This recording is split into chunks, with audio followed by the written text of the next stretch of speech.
Hindu temples typically offer descriptions of their enshrined deities, known as murtis, on their website or in publications as an educative aid. Studying these descriptions, I found a variety of approaches, conveying distinctly different perspectives on the Hindu understanding of God. These differing views can be perplexing to Hindus and non-Hindus alike, especially when a temple, ashram, or swami speaks of one of the views as though it were the official or singular Hindu understanding. To give clarity, we explore here 4 distinct ways of describing God and his/her representations or murtis. The intent is not to suggest that all Hindus adopt the same interpretation. Rather, it is to look at the most common presentations, reflect on the traditions they may represent, and place them in a larger context.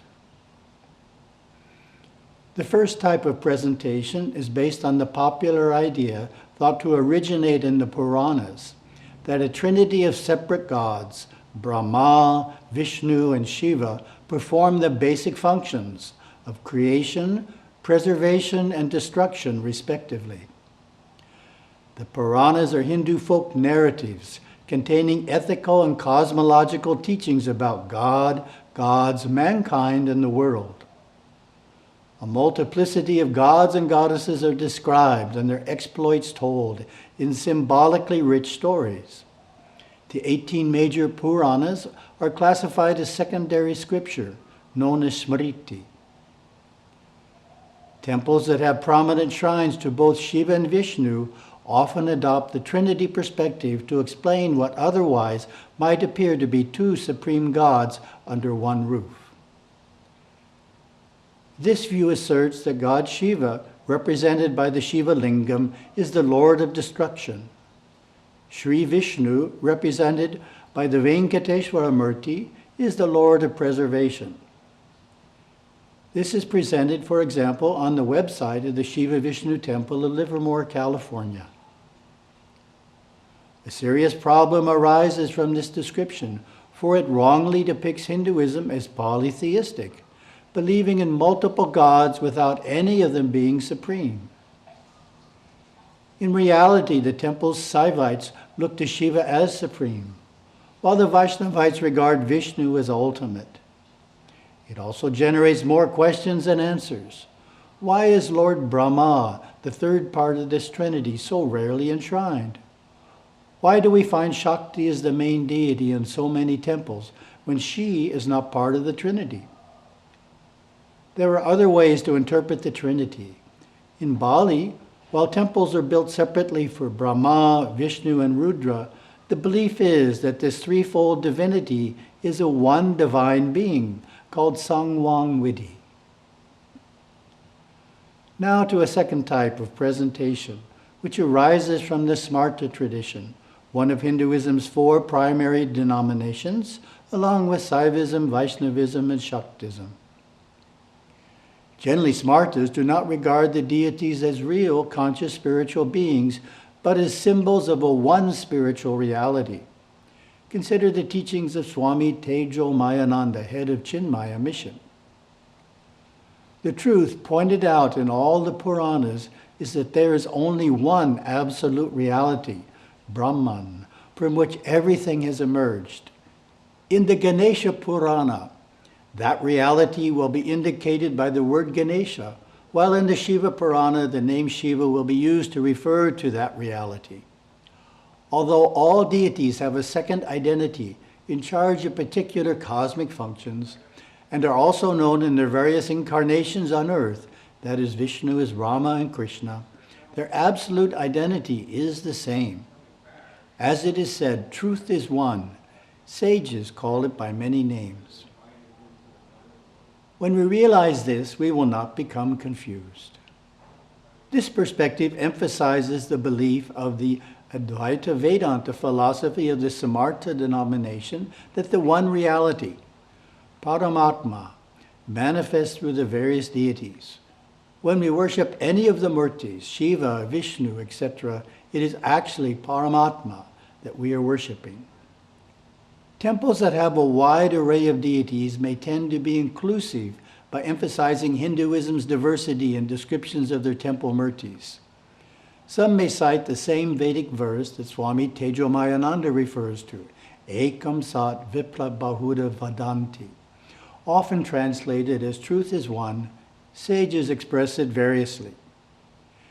In other words, Hindus all believe in a supreme being, but unlike in other religions, they do not have a single concept regarding the name and nature of the supreme being. Dr. S. Radhakrishnan affirms this perspective in his book, The Hindu View of Life. The Hindu recognizes one supreme spirit, though different names are given to it. The above Samartha view is behind many and varied presentations. An important counter-perspective declares that God, the Supreme Being, and the gods, his or helpers, are real and conscious beings, not symbols of cosmic powers, not human constructs. The Murti is the earthly representative of a real divinity in the highest plane of reality, serving as a channel for his/her blessings. When worshipped by a qualified priest in a properly consecrated temple, the Murti becomes the very body of God on the physical plane. This perspective is represented in the next three descriptions. Another interpretation emphasizes the theological perceptions appearing in a body of Hindu scripture called the Agamas. The Agamas are revelations on sacred living, worship, yoga, and philosophy. Saivas, Shaktas, and Vaishnavas regard these sacred texts as divinely revealed, Shruti, on par with the Vedas, and each denomination has its distinct collection. In the Vaishnava Agamas, Narayana is the supreme being. Shiva is extolled in the Saiva Agamas as the supreme being.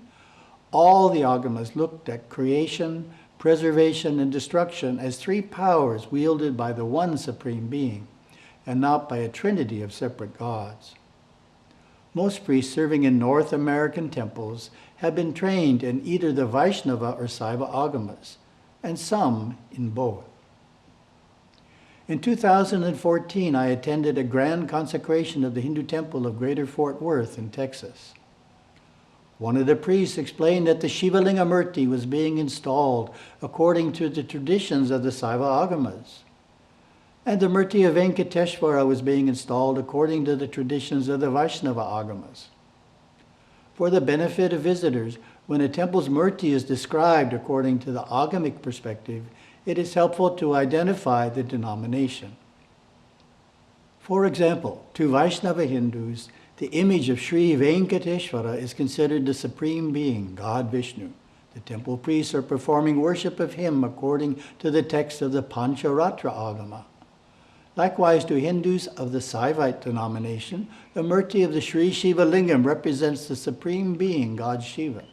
His worship is conducted according to the traditions found in the Saiva Agamas. The website of the SV Temple of Pittsburgh offers, Hindu devotees believe that divine power has manifested itself in the Murti. Major religious events like Kumbhabhishekam are performed to re-energize the Murti with divine power, which can either be diluted or lost through the transgressions committed unknowingly by the priests or the worshippers. A fifth style of presentation from our Kadavul Hindu Temple website depicts a supreme god and other gods who are subordinate to the deity. Kadavul Hindu Temple follows the Saivite tradition, the oldest of the four main denominations of Hinduism. In the Tamil language of South India, our religion is known as Saiva Samayam, or simply Saivam. We worship the one supreme being as God Shiva and Lords Ganesha and Murugan, whom God Shiva created to assist him in the care of his great creation.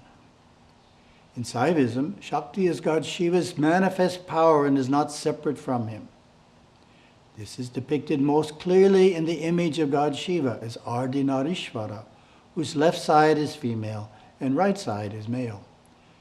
In Kaduvul, there is no separate deity representing Shakti, for in our tradition, the Supreme Being is neither male nor female, but encompasses both.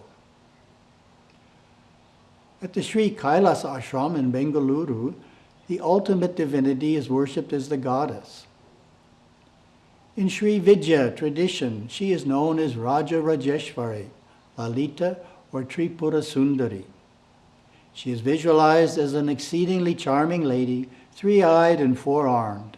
In this form, she symbolizes the supreme reality, Paratattva, known in Vedanta as Brahman, and in Tantra as transcendental consciousness, Parasamvit.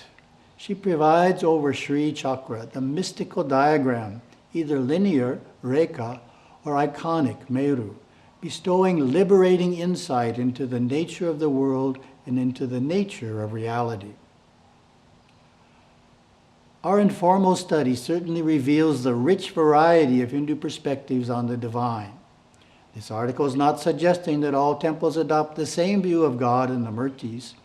Rather, it is meant as a catalyst for temple administrators to give full attention to how they describe the deities, to clearly and deliberately reflect, especially for visitors, the temple's tradition and philosophy.